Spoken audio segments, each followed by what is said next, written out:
Hello, Medicare folks. So my name is Paul Barrett. For all you guys out there that are interested in figuring out how exactly do I enroll in original Medicare, sounds pretty elementary and pretty basic, but lots of folks have issues with it. So number one, it's not automatic for most people anymore. If you're claiming Social Security, you're going to get it automatically.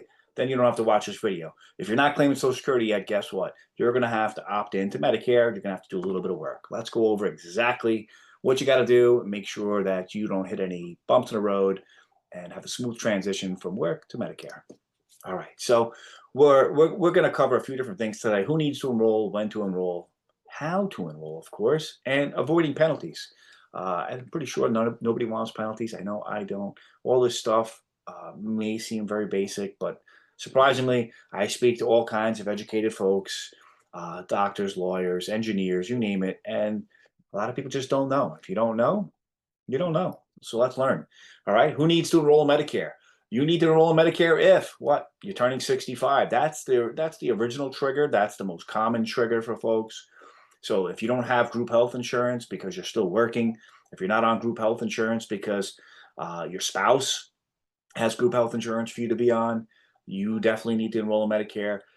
If you delayed enrollment because you're still working and you're over 65, of course, you need to enroll also. You're going to have to opt in. You're not going to just get it. They don't know to give it to you. And if they don't know, you're not going to get it, right? So the only way they do know that you're not working anymore and you want Medicare is if you're what? Collecting Social Security. If you're under 65 and you happen to be on disability, uh, unfortunately, and you have medical conditions that put you on disability for 24 months or greater, then you qualify for Medicare as well. That is another opt-in time. All right. So if you're not sure whether you need to sign up or not, you got to check. You got to ask. Okay. Don't wait to find out. People that wait to find out because maybe you're fairly healthy or you think you're too busy or whatever it is, and you'll just do it when you get around to it. There's enrollment periods and times that correlate with your eligibility. And if you don't do it at the right time, that's when the penalties happen. All right. So when do you enroll? Well, your initial enrollment period for most of us is going to be when we're turning 65. You're going to have 3 months before the month of your birthday, the month of your birthday, and up to 3 months after.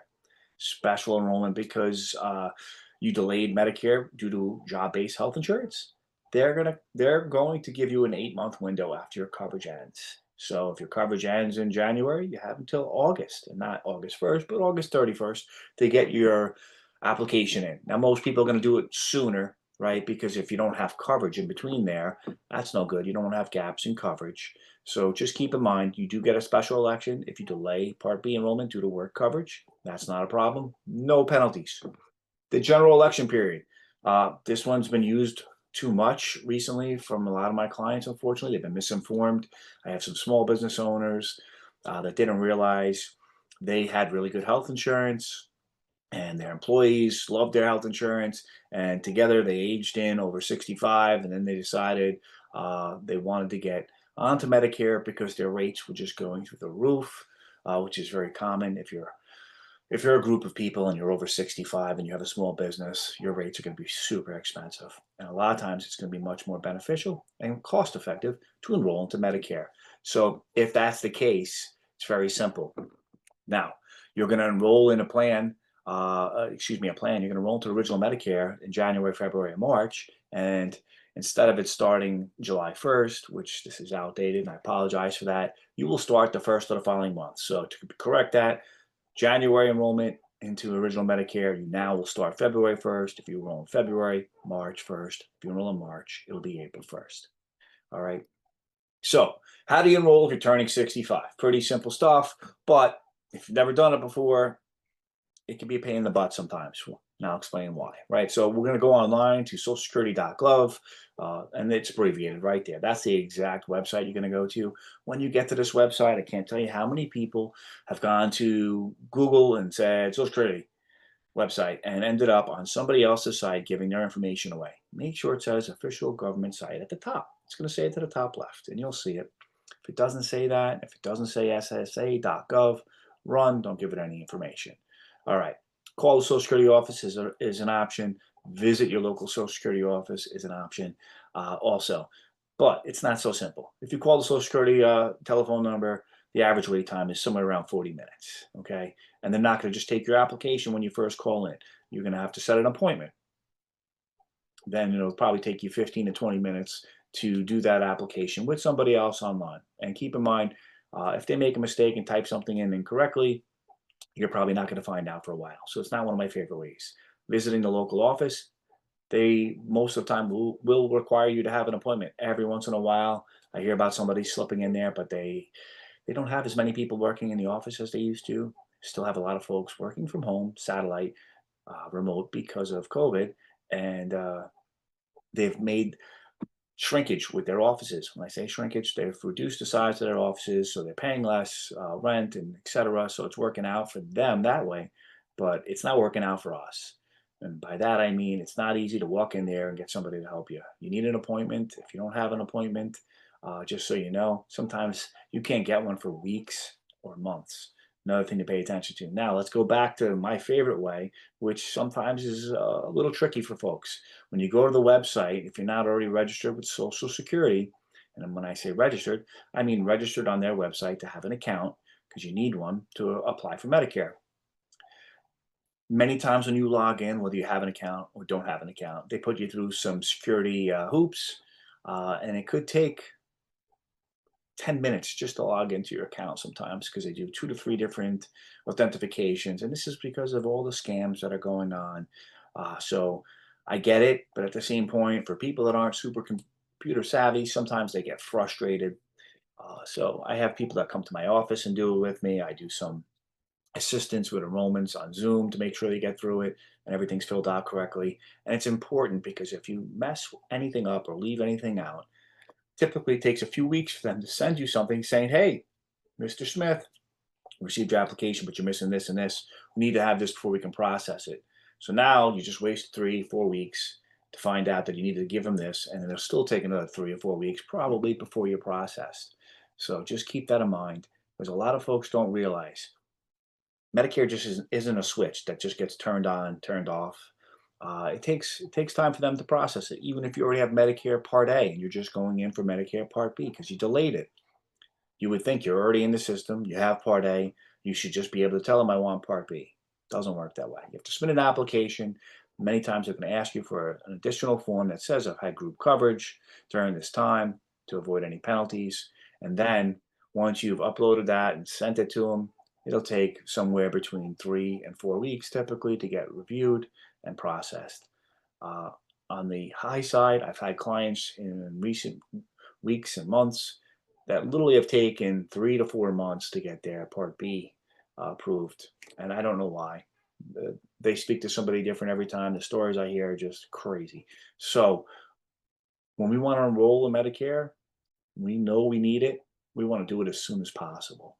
Okay. That's number one. You have to have parts A and B if you want to get a supplement, if you want to get a Medicare Advantage plan and have full coverage. Okay. Give yourself as much time as possible. This way you don't have to stress out about will I get approved? Will it happen? Now, if you do apply and you're worried about, oh my God, it's, I just lost my job and I'm not going to have coverage and it's the end of the month. If you apply the last day of the month and you put your application in, they're going to retro your Part B or your full Medicare to that month. It just may not be processed until the following month. So you could be a little stressed out coverage wise because you're not going to have anything to show to any doctors, hospitals, etc., prescriptions. So give yourself as much time as possible. That's really very important. All right. So how to enroll if you're over 65 and delayed. Very important. Same thing. You're visiting online now. And God, I'm so thankful for that because it used to be you had to download an application, you had to fill that out, you had to send it in. Then they may or may not request, you see in the middle of the screen here, the CMS L564 form, which basically is filled out by your employer stating that Mr. Smith has had coverage from this time to this time. There's no gaps, no penalties should be assessed. Okay. You have a special election for this. Yes. We went over it. It's 8 months. You probably are not going to wait 8 months, but some people do for whatever reason. You can also call the Social Security office. Like I said, set up an appointment. If you're ever going to call them, I highly recommend the high success rate is first thing in the morning. Call them right when they're about to open. You have the best chance, the shortest waiting period. All right. By the end of the day, forget about it. You're never getting them. after lunch. Most people are sitting on hold for 45 minutes to an hour. All right. Go in person with your employer coverage information. Once again, I don't recommend that unless you have an appointment. Try and get an appointment first before you ever do anything like that. This way, you don't get upset when you go to the Social Security office and they say, sorry, we can't see you today. All right. Now, what you're going to need to enroll, very simple stuff. All we really basically need, your Social Security number, your name and address, your employer information if you're using a special election period, any current insurance information. It's not going to stop you from getting approved if you're originally in your initial enrollment period, but the insurance information is super important for those that are using the special election and delayed their Part B. All right, the process is pretty simple once you have all this information ready. It's just a matter of how you're going to do it and if you give yourself enough time. All right. Don't miss your window. Avoid penalties. It's so important. You can get penalties for everything. If you miss your enrollment period for Part B, if you miss your enrollment for Part A, there's penalties. It's 10% for every 12 months you delay for Part B. It's 10% also for Part A. On the Part D, as in dog, for your prescriptions, you'll also have a 1% penalty that will occur every month that you're not on the plan. Okay, and there's only certain times of the year when you can jump on a Part D drug plan, so that's even more important to understand.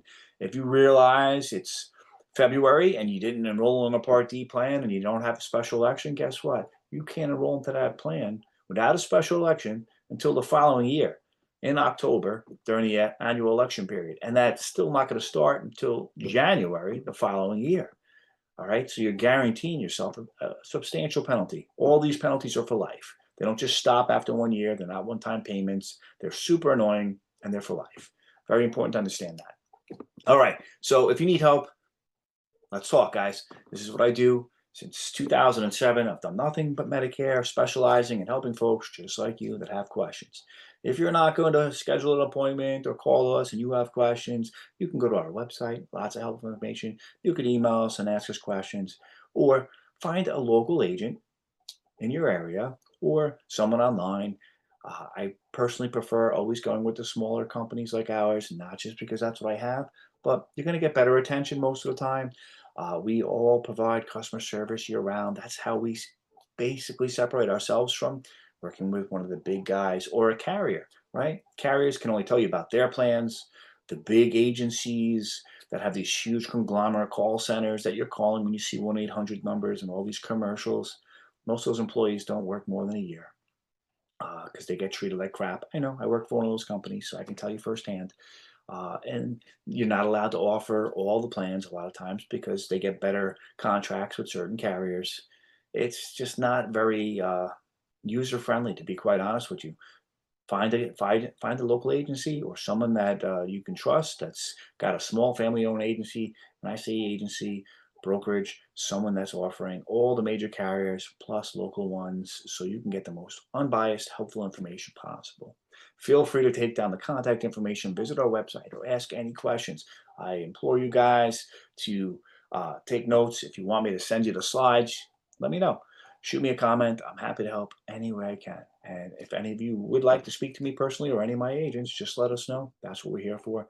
Thanks, guys. I appreciate your time. Have a great day. All right, guys.